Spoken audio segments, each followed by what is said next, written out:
Saudi আরবের রাজধানী রিয়াদের নারী ও শিশুদের জোরপূর্বক ভিক্ষাবৃত্তিতে বাধ্য করার মতো গুরুতর অভিযোগে এক ইয়েমেনি প্রবাসীকে গ্রেফতার করেছে দেশটির পুলিশ। এই ঘটনাকে মানব পাচারের অপরাধ হিসেবে গণ্য করা হচ্ছে এবং অভিযুক্তের বিরুদ্ধে কঠোর আইনি ব্যবস্থা গ্রহণ করা হয়েছে।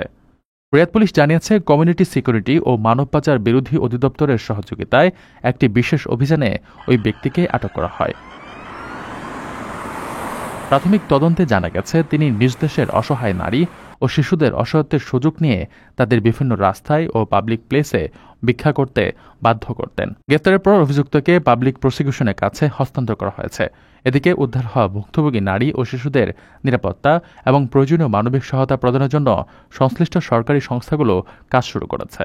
কর্তৃপক্ষ জানিয়েছে, দেশজুড়ে সংঘবদ্ধ ভিক্ষাবৃত্তি এবং মানব পাচার রোধে তাদের এই ধরনের অভিযান অব্যাহত থাকবে।